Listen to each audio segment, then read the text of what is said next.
Hello everyone, welcome to the Green Man channel. Hope you're all good and well. So in this Friday's album review, I'm reviewing the 11th studio album from the death metal outfit Immolation and their latest release, Acts of God, which came out today on Nuclear Blast Records, and the album is 15 tracks and 52 minutes in length.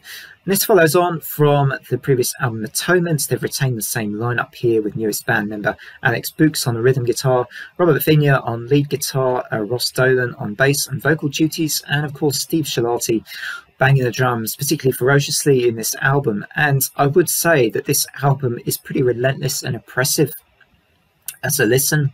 It being 52 minutes in length as well, I think you have to be a little bit patient with it to appreciate some of the more interesting and catch-up moments in the album that I thought were particularly good.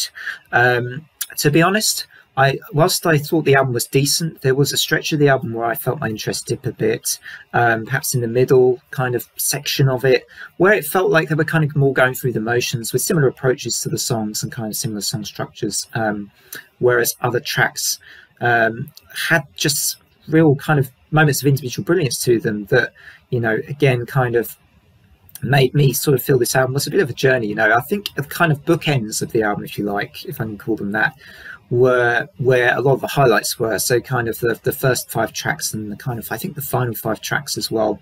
I'm going to dig into some of my preferred tracks. I won't go through all 15 tracks because, you know, that will take quite a significant amount of time. So I will pick out some of my favourite tracks and the highlights I thought on this album. Noose of Thorns, certainly one of those with really good rhythmic layering of the guitars, and something Immolation I think do really well is how they have those 2 guitars and their arrangements of those.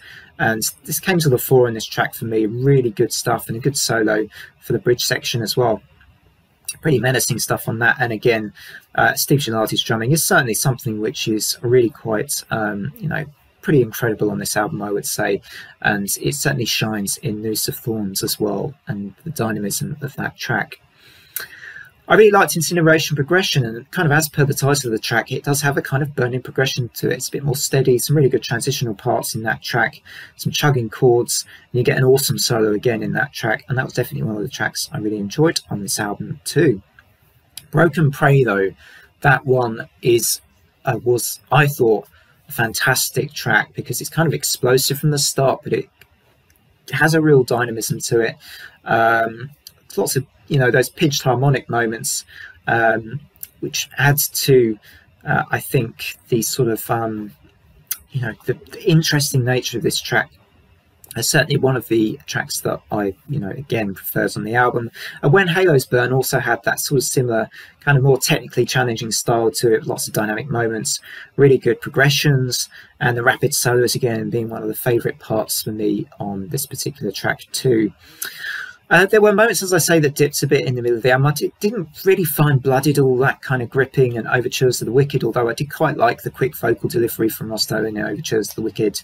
But there was just a kind of a drag in it. I also noticed, you know, the first track, I think it was track 14, were just those instrumental tracks. Track 14 in particular, I think it was, that track, I did feel drag, and which was kind of an unnecessary kind of addition to the album. That was And the Flames Wept. And so for me, taken as a whole, this album is very respectable. It's decent, but it just has a little bit of, you know, moments where I dipped out of it a bit, if you like. And I think it was due purely to the style, the approach to the album, and its just relentlessness and its oppressiveness, and the fact that it gives you hardly much of a moment to breathe. And that's, with that in mind, I'm very willing and very, you know, very happy to sort of say that this is one of those albums that, you know, given that, although I've given it quite a bit of time today, I still feel like you need to give it more time, perhaps, to appreciate it, given that, you know, it is 15 pretty fast, overall pretty brutal tracks. And, you know, when you're going through an album like this, you sometimes think to yourself, I'm going to need to listen to this a lot more times, perhaps, before I fully appreciate it. But I feel like my gut is telling me that I found this, you know, particularly in that middle section, that bit of a drag. And that drag factor is the reason why I think I would give this album a respectable 7 out of 10. I'll be cautiously optimistic about it and say, you know, with that kind of disclaimer, if you like, that I may may change my mind on this album. This feels like one of those albums that I may just change my mind on as the year progresses and as we get towards that end of year list moment.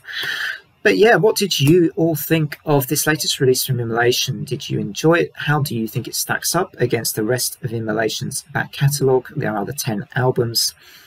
And yeah, otherwise for me, that's the end of the Immolation review, and a reminder that tomorrow I will be doing the Amorphous albums ranked. I'm looking forward to ranking those from my least favourite to my favourite.